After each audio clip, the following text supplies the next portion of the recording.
New York is America's least affordable city, and 20,000 affordable homes have vanished over the last 3 years, which has people asking why are they gone and where did they go? Thousands of apartments are now being kept vacant.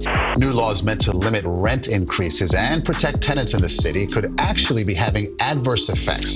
So, Betty, how long have you been trying to get a NYC apartment? Oh, God have some mercy. Okay. How bad is this crisis? It's bad. There are more than 4,800 city-run apartments right now that are sitting empty. 1/3 of housing in New York City is considered rent regulated. Most of it dates back to the early 1900s, and the average tenant stays more than a decade.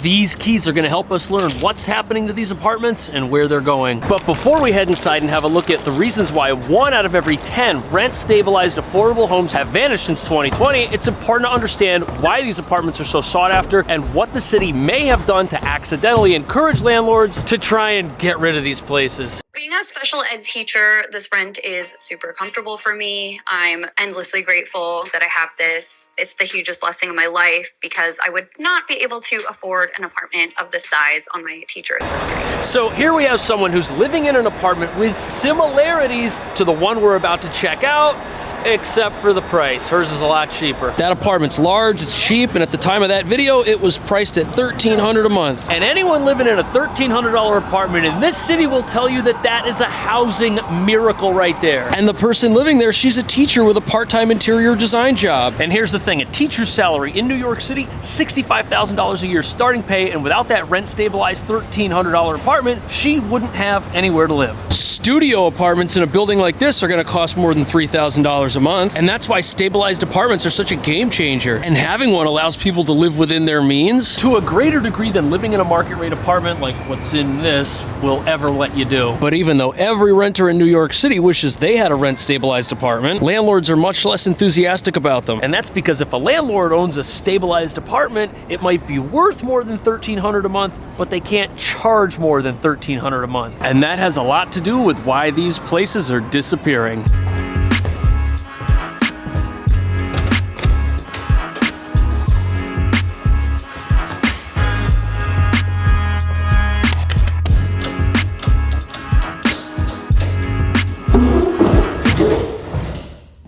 This is a pretty insane place. Plus it's got stairs, which go to that deck up there. Look at this layout. It's a 2-bedroom apartment, loft style place. And it's got the one thing every New Yorker wants, laundry, an apartment, vented. But the problem is this is $49.95. It's not stabilized at $1,300. Welcome to my Upper West Side apartment. I live on the Upper West Side of Manhattan in a 2-bedroom apartment, and I pay $1,300 a month in rent. Honestly, I can't believe that place is $1,300 a month. That's insanely affordable. It's big, it's bright, it's a 2-bedroom. This is also a 2-bedroom. But you know what's crazy? Both that and this are gonna rent no matter what. And that's because New York City is in the middle of a housing shortage. And since there aren't enough apartments to go around, we're definitely gonna have to see what's up there. Everything on the market is going to rent no matter how big or how small. Now granted, the $1,300 place, that would rent probably within 1 or 2 days. But even this apartment, this is gonna be gone within the next 3 to 4 weeks. And if you're the landlord of this apartment,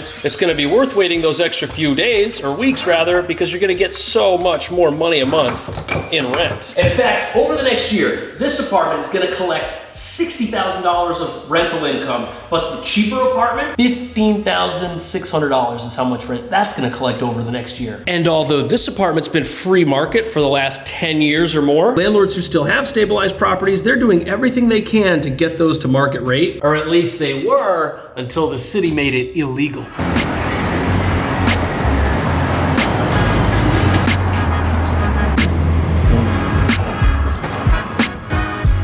So prior to 2019, if a landlord had an affordable rent-stabilized apartment, it was perfectly legal for them to rent it out at a higher price once the rent-stabilized tenant moved out. But because rent-stabilized apartments are so valuable, as you can imagine, people rarely move out. And this created a very strange black market for tenant buyouts. And if that sounds shady, that's because it is. And shockingly, landlords were offering tenants of rent-stabilized apartments 6-figure sums to leave those apartments so that they could deregulate them and then charge market rate. If a stabilized apartment's $1,300 a month and a landlord buys buys it for $200,000. After 5 years, they'll break even on the buyout. But of course, as it turns out, the idea of landlords paying their renters to move out was somewhat controversial. And there are cases of landlords aggressively pursuing tenant buyouts. Now, although some tenant buyouts were perfectly acceptable agreements between the renter and the landlord, other landlords hired shady private investigators to basically harass people who said they weren't interested in being bought out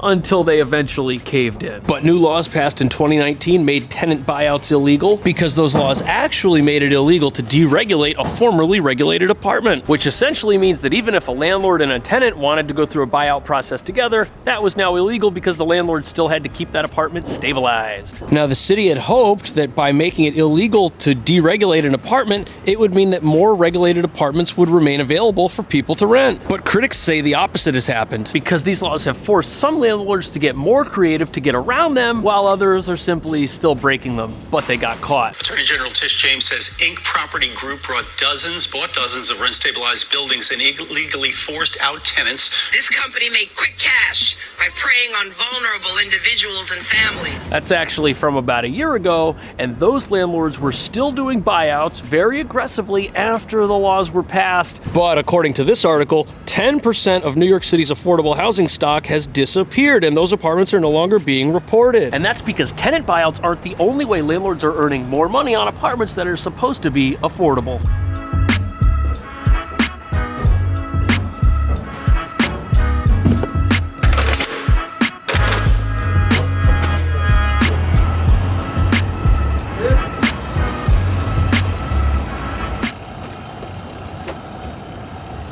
So, there's actually another way that landlords have been removing regulated apartments from the market, even though the city made some rules that limit how you can do that. For example, let's say that this here 2-bedroom is too big for you and you're the landlord and you want to chop it in half and make 2 1-bedrooms or 2 studios. That's legal, as long as the apartments are the right size. And it's also legal to take 2 small apartments that are next to each other and combine them into one very large apartment. And sometimes what landlords will do is they'll combine one apartment, which is market rate, with another apartment next to it, which just so happens to be a stabilized apartment, and now the entire unit becomes market rate. Critics of property owners say this hurts the housing market, but proponents say this is the only choice they've got. Now, we're gonna go over these arguments to see if they're valid or not, but look at this. One landlord took $800 stabilized apartments and converted them into some massive co-living arrangement where the suites were $7 grand each and each of the rooms got rented out. But even though every renter in the city wishes they had a stabilized apartment with artificially low rent, every time a landlord rents a stabilized apartment,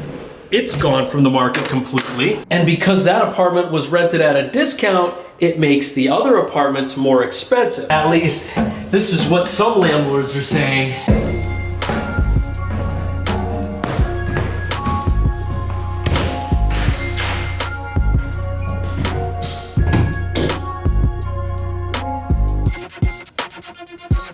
Look at that, free toilet paper. Who says living in New York's not affordable? But the first argument that goes against regulating rents, even though rents on market rate apartments can be really high, is that landlords don't look at how much money each individual unit makes. They look at how much money the entire property makes. And let's say you have a building with 20 units, all of which are market rate. If those units each rent for $3,000 every single month, the building is gonna earn $60,000 a month and $720,000 in annual income, which does seem like a lot of money, but landlords have certain costs associated with running the building. Fixing a bathroom or a kitchen could cost you $30,000, $40,000. And you've got taxes. Landlords have to pay for hot water and heat in a lot of buildings like this one. Plus, these buildings are not exactly brand new. They need repairs as well. There's a lot of upkeep that goes into it. And when you have a well-run apartment building, what the landlord's gonna do is gonna say, look, I make a certain amount of money from this building every single year as far as rent goes. I've gotta pay this much in taxes. This is how much I can afford to spend when I renovate the apartments. This is how much upkeep I can afford to do. This is how much I can pay my super. It all revolves around that total building budget. Also, certain costs you can't really negotiate, like countertops. They've got a certain cost no matter what your rent is. Same deal with faucets, fridges, and sinks. They've all got a cost. And it's not like you can go to Home Depot and say, hey, I'm buying a fridge for a rent-stabilized apartment. Give me one of the rent-stabilized fridges. And this is where things get really interesting. Let's pretend for a second that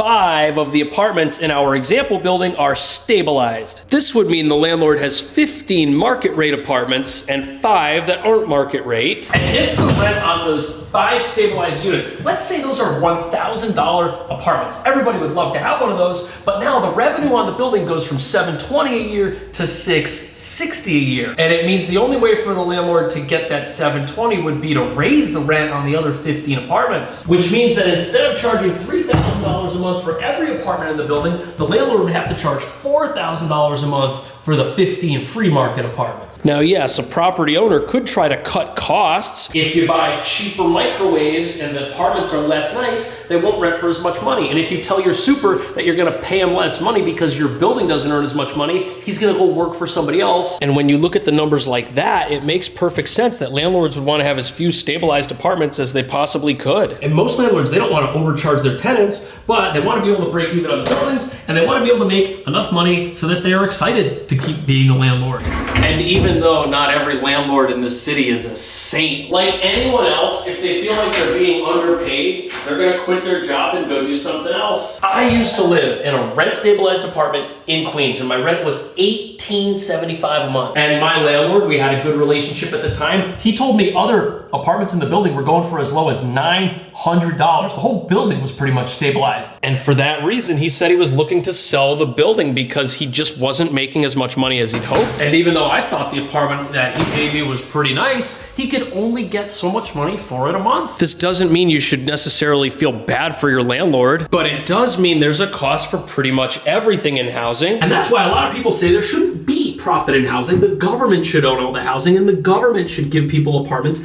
that they can afford based on their income. But even in apartments like that, which we have in New York, money is still a major issue.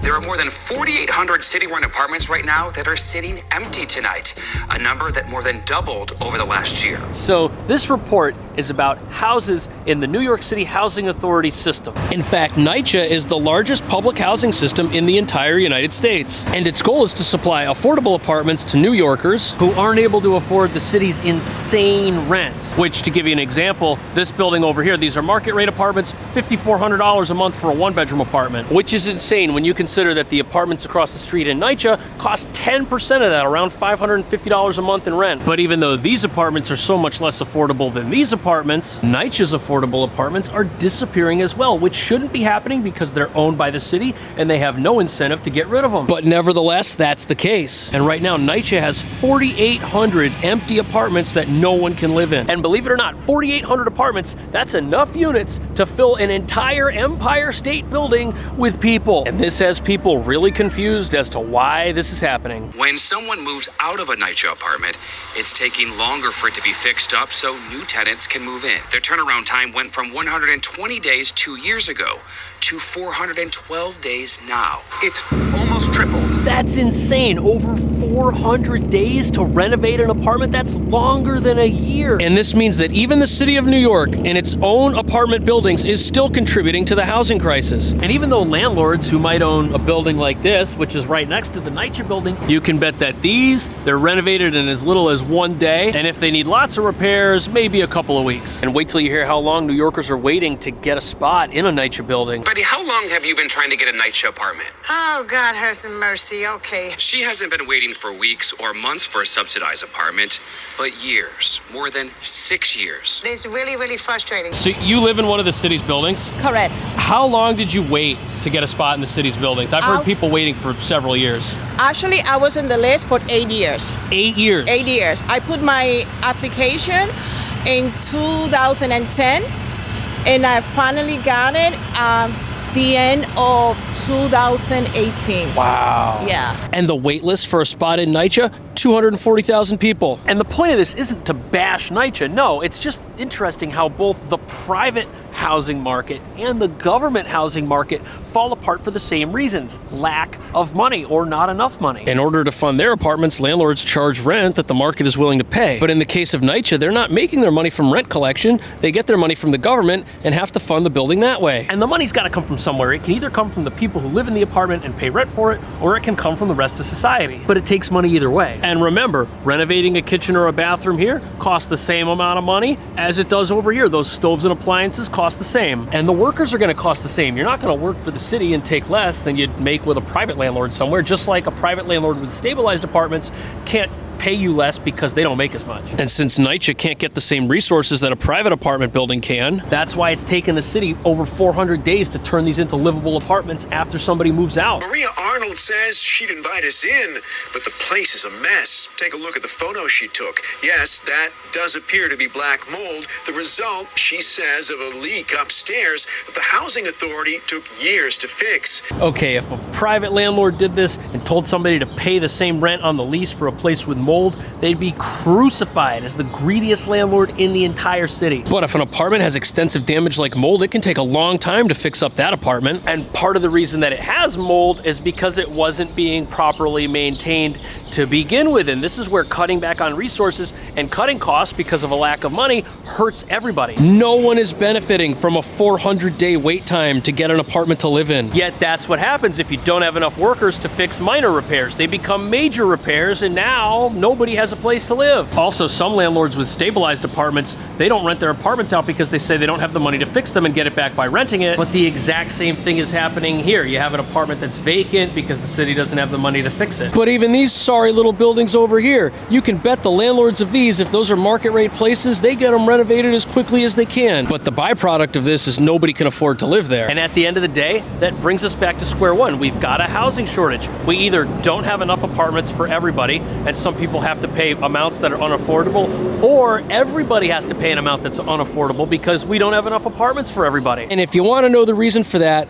look at this new luxury building right here. Look at how high it is. There's sky above it. It could have been higher. But the city has lots of rules called zoning which determine what you can build, how high it can be, where it can be. And that's why critics of both rent regulation and landlords who charge too much say that the best way to fix housing is to let people build more buildings that are taller. 1, 2, 3, 4, 5, 6, 7 stories. And even with this NYCHA property over here, it's great that they have this outdoor area, got some green grass over here, a nice place to sit, but there's no apartments in this area. And yes, parks and outdoor areas, those definitely benefit the people who already live in the building, but they don't benefit the people who are in that 240,000 strong waiting list that need a place to live. Are New York City landlords charging too much? Are they charging too little? And how would you fix the housing crisis here? Let me know. Thanks for watching. I'll see you in the next video.